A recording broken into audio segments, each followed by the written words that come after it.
Hey Douglas, it's Opal, and I have been slighted. I have been slighted by Adam's Arms.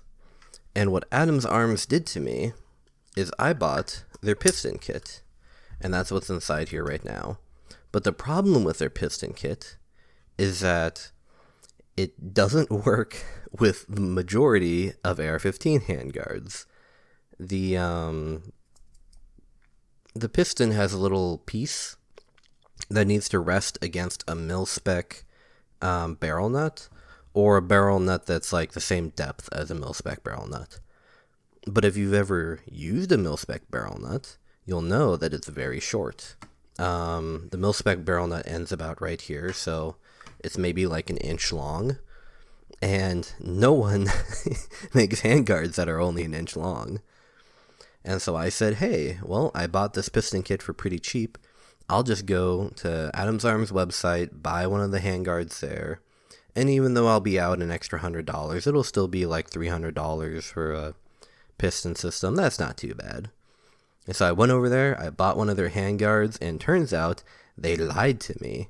On their website, they said all the handguards they had work with their piston system, but they don't. Specifically because of the barrel nut. And they didn't show a picture of the barrel nut that came with the handguard that I bought. I just assumed that it would work because they said it would work. And so, yeah, I decided, fuck it, I'm not going to fight with this anymore. I'm just going to design my own handguard. And so now we're here. We have two versions. We have a round version and we have an oval version. This round version does technically fit on the piston kit, but the gas block is really, really close to the handguard. And so I figured it'd be better safe than sorry. So I gave it like 5 millimeters of clearance between the gas block and the handguard, so air can get between it and they won't melt right away. And additionally, you'll notice that these have a bunch of holes all over them. And the reason why they have holes all over them is because normal drop-in handguards like this, they don't have any tightening mechanism in here. There's nothing here but just a little clamshell. So whenever you put this in, it likes to shift back and forward a little bit, and it's like side to side a little bit. And that is really annoying. And so what I did is you'll take an M4 set screw, and once you've screwed these two halves together so they can't like come apart, you'll put angled screws down through the handguard, and they'll push against the barrel nut, and that'll push the whole handguard forward and lock against the handguard cap. And so even though this is a drop-in handguard, it's in there really solidly. This doesn't wiggle around at all, which is delightful. And if you don't have a handguard installation tool, you don't need one. I only made this because I was making this really tight, trying to eliminate the wiggle until I gave up and just added this little like locking system in here. But the way you'll use this will be on the same page as these handguards. But basically, you just hook this into the magwell, and then you pull down on this side, and you install the top half of the handguard, and then you take this little piece and you slide it on here, and this piece will sit underneath the top half of the handguard, or underneath the top half handguard shell, and then that'll give you a point to then push down on this half and install the bottom.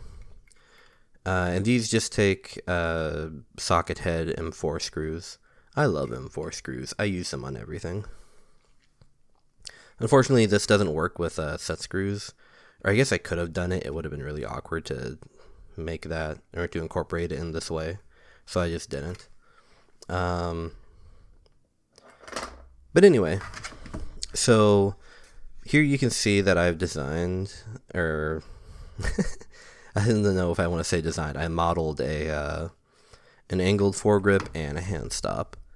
If you want M-lock, or if you want Picatinny, or if you want a sling loop or a sling bar or any of that type of stuff, all those little models I've included into like a little accessory pack on the printables page. And I've included a version of each of these handguards that doesn't have, that they're not like split apart. They're just one cohesive piece. So you can put whatever you want on it wherever you want. And then you can cut it in half wherever you see fit. Obviously, you can't cut it in half everywhere, but if you want to have like a piece of Picatinny rail directly on top of this seam, then you'll just have to like shift the seam down a couple millimeters. But yeah, so on the printables page, there will be this round version, there'll be this oval version. They won't have anything on it. You'll have to commit the ultimate sin and model a little bit yourself by just, I guess you could probably do it in the slicer where you just kind of like intersect these little accessory pieces into the handguard. It won't be too hard. And I'll have a pre-made one on there just as an example.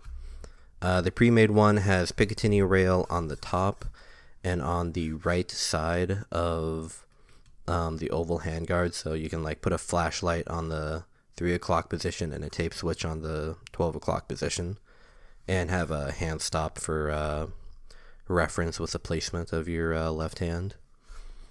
And what is there else to say about this? When you're installing these, when you print them out, you should print them out of like nylon or something that's really tough. But if you do print these out of nylon and you you forget to compensate for shrinkage like I did, and you install them right away like I did, you may run into an issue where you get a tiny crack like right there. I don't know if you can see it, but there's a little crack right there. Nylon is very brittle when it first comes off the printer, so you have to let it hydrate first. You can either leave it just in the open air for a while, or you can like submerge it in water for like a day or two, and it'll become less stiff, but it'll become more tough. And being more tough will allow it to not split when you put screws in here.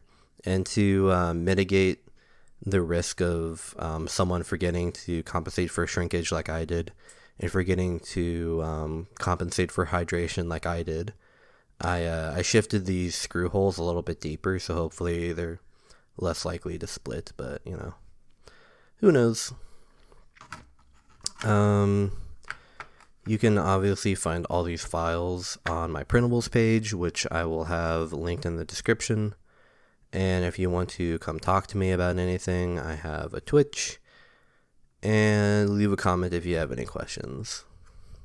Catch you later.